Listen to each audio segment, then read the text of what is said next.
Yes, it's your boy Lil Cool coming to you live straight out of Killeen, Texas. For those who don't know me, I am Lil Cool. Some people call me Brother Larry. You know, I'm finna give y'all a little brief history on the history of the Nine Deuce Bishops out here in Killeen. I am Texas representative of the Nine Deuce Bishops on the behalf of the brother Jimmy Lavender. And first I want to give a special shout out and a thanks and a rest in peace to our founder, co-founder also, Bobby Lavender. Wishing nothing but peace upon you and your family and all the bishops, brothers and sisters all across the world, worldwide. How I got introduced to Nine Deuce Bishops was in 2003. When I got out of the juvenile detention center in 2001, it was I met the brother Roger Shaw, who blessed me with Nine Deuce Bishops. Miss Elvin was his wife.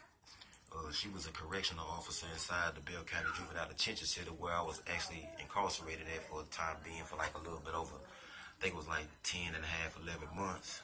For a little robbery case, I got dropped for the lack of evidence. But I still got charged with a little marijuana, so I had to do a little time. You know, I was a little bad actor, so they had to sit me down for a little bit for something. But Miss Evelyn, you know, a lot of guards messed with me. You know, I was a little bad actor, but at the same time, I was humble. I had a good spirit. You know, I ain't really fuck with nobody unless you fuck with me. But when you did fuck with me, you know, I used to go ape shit. But, you know, she used to always just try to tell me, like, you know, straighten up my act. You know, I'm still young, get myself together. Telling me how they want to go to the penitentiary. She was telling me how her husband was in the penitentiary. It was in the penitentiary at the time. He was coming home soon. The brother Roger Shaw, who we call Shaw Dog or Whisper. After I got out of the juvenile detention center over the years, you know, I went back to the streets. You know, still doing what I do. You know, growing up in downtown Killeen, Texas, we known as 4-1 or 413 for those who are actual official members of the hood organization. They ain't got nothing to do with no Crip or blood, but the hood was predominantly Crips. You know, I grew up in the hood with these guys, with these fellas. So, you know, a lot of people figured that I was a Crip, but I never actually got jumped in, you know, but they wanted me in. But it was my childhood friend, so, you know, they say guilty by association. But I never actually joined it because I ain't really never seen nothing that I feel like I actually can relate to, or I can see myself as or define in, not to disrespect no one or put no other down, but I'm an organization type of person, and anything that I become, I like to have something that I feel like that has some knowledge to, or give me a purpose and an aim, something to actually believe in. And when I met the brother Roger Shaw through one of my childhood friends doing, you know, we were doing, you know, illegal activity out here in the streets, we run across the brother Roger Shaw. And how I ran across the brother Shaw one time, we met up to do some business, and his wife Evelyn was in the car. So I didn't know who Roger Shaw was at the time, so I started talking to Miss Evelyn, who also was a bail bond at the time at Liberty, AA bail bond in my neighborhood, right off 2nd Street behind the police station. So, you know, I got in some more trouble. I used it as you know what I'm saying, to bond me out. Then one time I went up there, and then I seen her with her husband, and then we kept in contact. We was just building. I used to go to their house. You know what I'm saying? They used to stay over there off in the neighborhood we consider as Turtle Bend over there off Jasper. And you know, he used to just always, every time I be around him, he used to just sit me down, you know, just talk to me, just tell me little things, just, cause I used to say, I'm a type of person, you know what I'm saying, I'm a knower, I'm a knowledge seeker, so I like to ask questions. So I see him in a lot of red, you know, I used to wear a lot of red too, even though it wasn't a lot in my neighborhood. That's why a lot of cats didn't really feel me or like me, you know, try to tell me I couldn't wear red in my own neighborhood, but I did anyway. It caused a lot of hell, caused a lot of trouble, and so even to this day, some people say I divided the neighborhood. But you know, he used to just give me a lot of history, a lot of knowledge about Bishop, about blood, telling me how it was back then, you know, before even the name Blood even came into existence, and how it was just certain organizations like Bishop, and how it all came together and stuff. But he was just telling me, you know, it's about the people, it's about protecting our own, you know, doing for ourselves, basically like you know what I'm saying, like the program of the Nation of Islam and the Order of Elijah Muhammad is teaching us that very doing it in this day, you know, do for self. Accept your own do for self. Basically, that was the same message. You know what I'm saying? Support your own black brothers. You know, clean up your neighborhood. Stop selling drugs. You know, don't glorify an activity, but that came through circumstances. But we represent the struggle, and we carrying on the struggle for those who made the way for us. So we the torchlight bearers for this generation, and we supposed to pass it on to the next generation. He would just give me a little game, give me a little knowledge, let me know, okay, it's blood on this knowledge. You know what I'm saying? It's something that it's blood, sweat, and tears. This for real. But he was just giving me everything he was telling me. You know, I seen it in my everyday life, and it made me have a feel. It made me feel like, okay, this is what I am. This is what I want to be. This is what I want to represent. So when he gave it to me, I didn't look at blood as a criminal street gang or organization how it's portrayed on TV or through the media, or we hear other people say in songs and books and all these type of things. I look at blood as a brotherhood or something like a fraternity or a organization, you know, trying to some youth came together, you know, trying to do positive things. That's how I look at it. So I took what I got from him. I took the positive side, and I say, ooh, there's me. I could put my feet in them shoes and walk in it. And I wanted to bring about a change and do something here in Killeen up under that name and banner.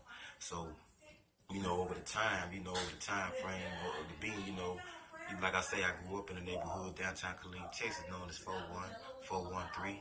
You know what I mean? 413 is something different, but that's a different topic. But, you know, over the time being, you know, every time I already knew when I come out with this, for the first time, like the first 6, 7, 8 months, you know, I kept it to myself because I was still learning.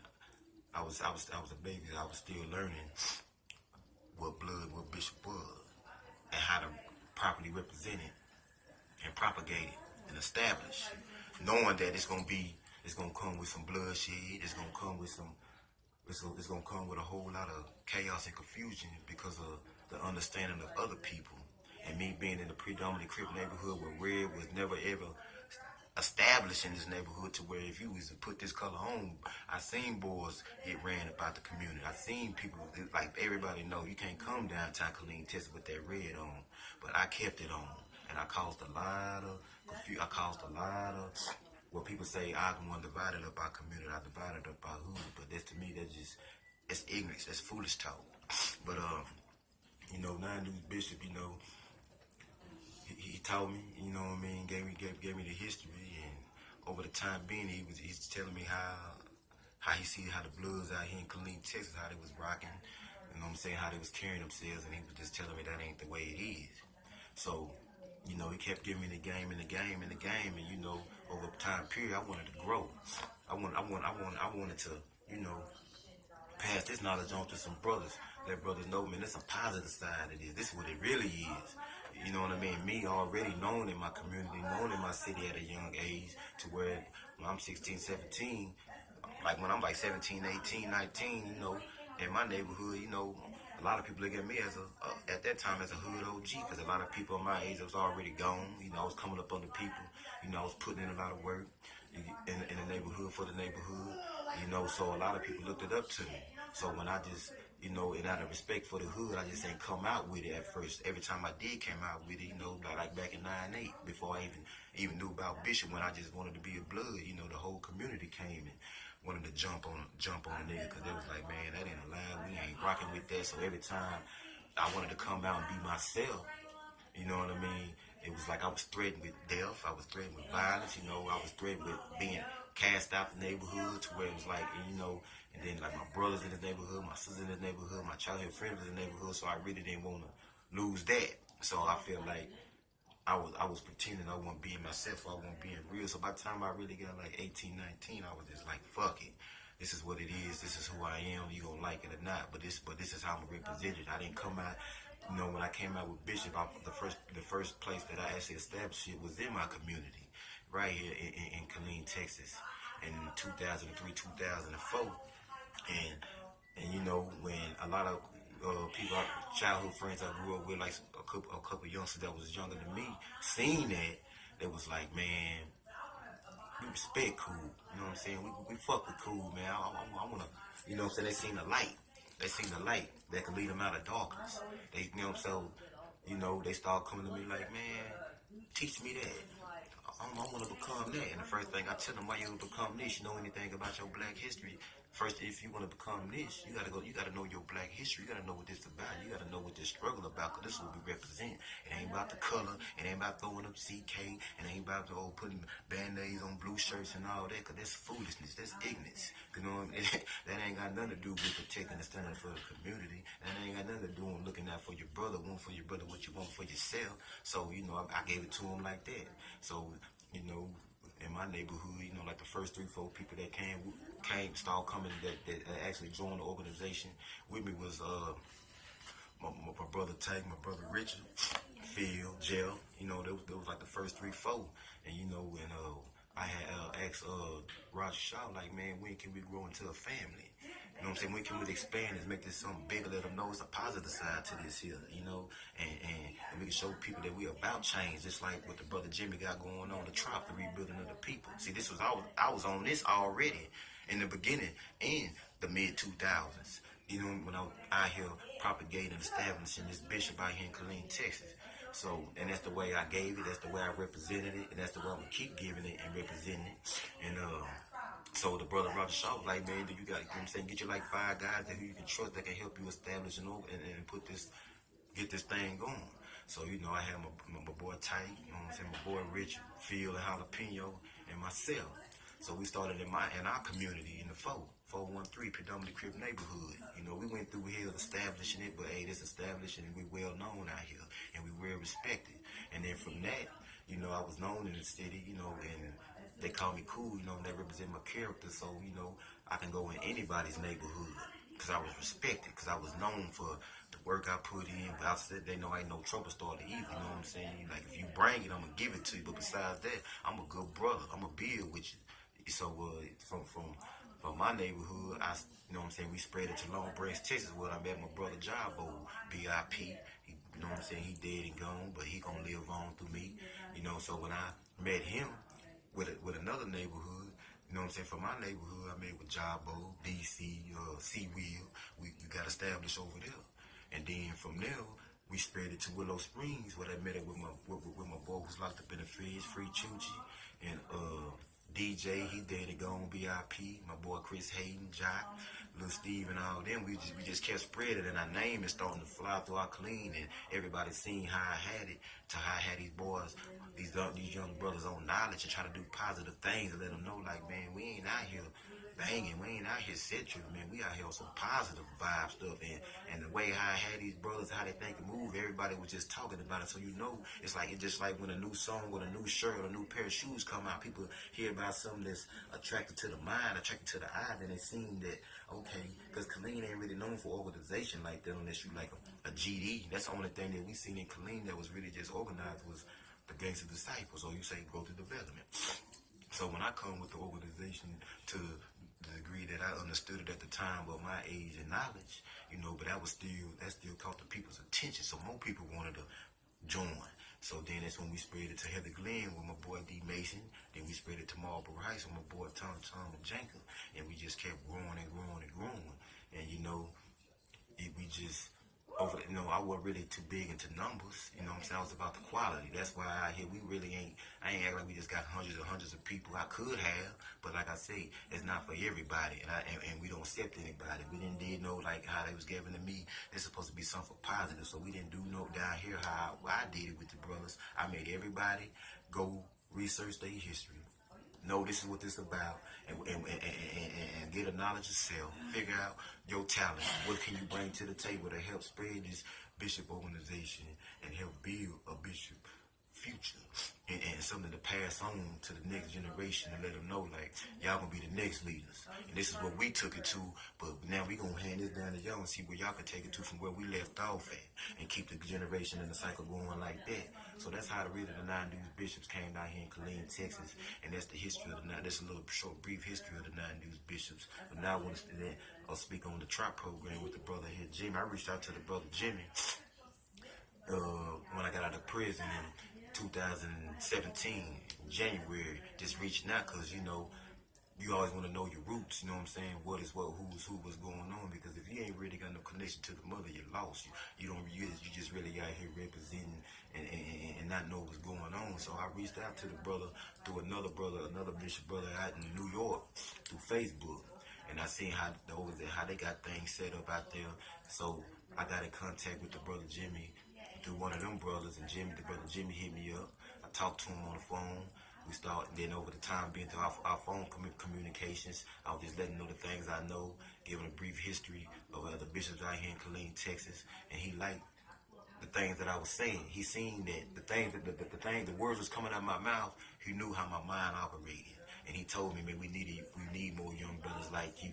So then we just started talking about our people's situation, the condition. We were talking about the history. So he knew, even though I didn't have no contact with him, everything that I was speaking was straight facts. So regardless of, I didn't get the direct okay green light through them brothers, but he knew I was on point.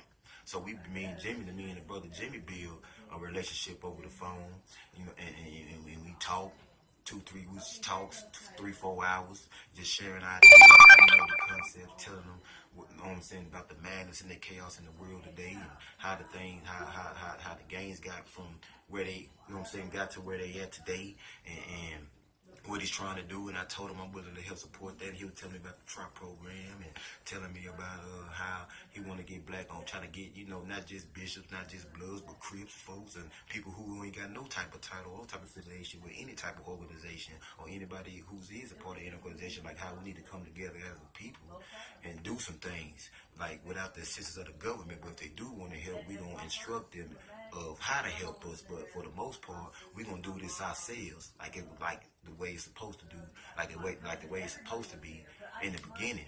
So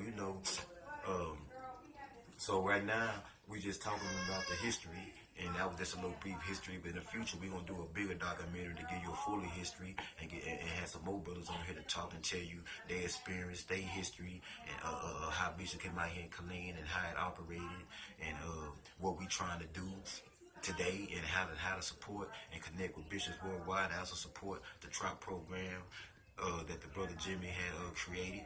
The TROP program, like I told the brother Jimmy, it reminded me of the Nation of Islam program that I'm also trying to, I'm processing and, do for sale, buy land, food, clothing, and shelter, protect our communities, make our community a decent place to live, black on, teach, black on black love, love our brothers more than we hate them.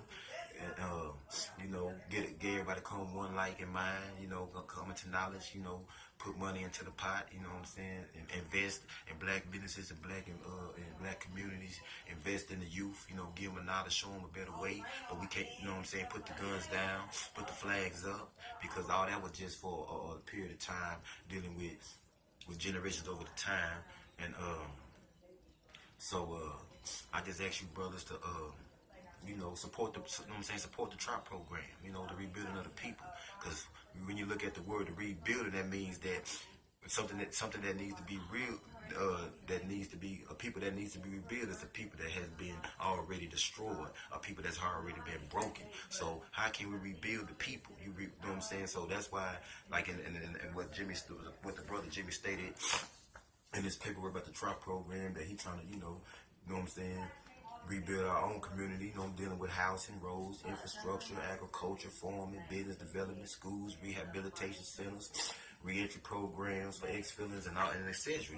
Just like what the Honorable Elijah Muhammad is teaching, the Asiatic black man, the original man here in the winters of North America. So, I salute that, I rock with that, I support that. So for all those who seeing this video, and all those who's about, about change and really about what they say they is, and really for the cause, and don't represent or glorify the negativity, but represent the struggle, because we still out here struggling to survive and maintain, to keep our feet on solid ground. This we ask for everybody to come support worldwide. There's bishops that's still active, bishops that's non-active, but they're setting up centers, donations, charities, putting up organizations, trying to come together and get and raise some money so we can have something for ourselves, so we can become economically sound, politically sound, educationally sound, morally sound, intellectually sound, spiritually sound. So I thank y'all brothers for giving me the time to speak to y'all brothers on the behalf of the 9 News Bishop out here in Killeen, Texas, who I am, Texas representative of, through the acknowledgement of the brother Jimmy Lavender. And I want to thank y'all for supporting the brother Jimmy Lavender, and I wish a number of peace and blessings of God upon all y'all. Thank you.